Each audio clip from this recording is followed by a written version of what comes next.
Hi అండి, welcome back to my channel దేవుని మహిమలు. ఈరోజు కార్తీక పురాణంలో 27వ అధ్యాయం 27వ రోజు పారాయణ చెప్పుకోబోతున్నామండి. వీడియోలోకి వెళ్ళిపోతాం. ఓం శ్రీ గణాధిపతే నమః. ఓం నమ శివాయ. జయ దుర్గామాత. ఓం నమో శ్రీ వెంకటేశాయ నమః. ఓం నమో శ్రీ షిరిడి సాయినాథాయ నమః. మరల అత్రి మహాముని అగస్త్యుని విట్లు వచించారు. కుంభ సంభవ ఆ శ్రీహరి దూర్వాసుని ఎంతో ప్రేమతో చేరదీసి ఇంకను ఇట్లు చెప్పెను. ఓ దూర్వాసముని, నీవు అంబరీషుని శపించిన విధముగా ఆ 10 జన్మలు నాకు సంతోషకరమైనవి. నేను అవతారములు ఎత్తుట కష్టము కాదు. నీవు తపస్సాలివి. నీ మాటలకు విలువ ఇవ్వవలెను.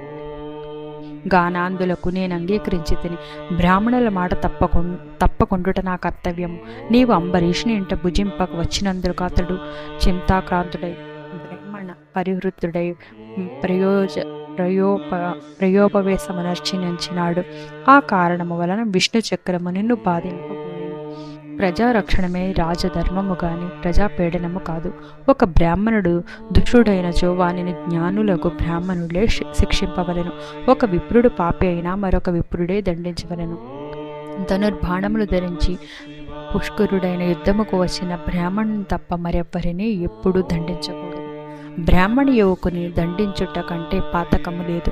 విప్రుని హింసించువాడును హింసింపజేయువాడును బ్రాహ్మణ హంతకులకు న్యాయశాస్త్రములు ఘోషించుచున్నవి. బ్రాహ్మణులను సిగబట్టి లాగిన వాడును, కాలితో తన్నిన వాడును, విప్ర ద్రవ్యమును హరించువాడును, బ్రాహ్మణు గ్రామం నుండి తరిమి వేసిన వాడును, విప్ర పరిత్యాగం అనర్చిన వాడును బ్రహ్మ హంతకులే అగుదు.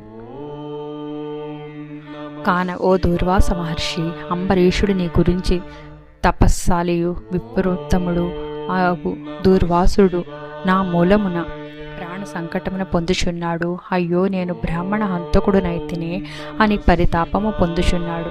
కాబట్టి నీవు వేగమే అంబరీషుని కడకేగము. అందువలన మీ ఉభయులకు శాంతి లభించును అని విష్ణువు దూర్వాసునికి నచ్చజెప్పి అంబరీషుని వద్ద ఇట్లు స్కంద పురాణ అంతర్గత వశిష్ఠ ప్రోక్త కార్తీక మహత్యమందలి సప్తవిశోధ్యాయము 27వ రోజు పారాయణ సమాప్తము.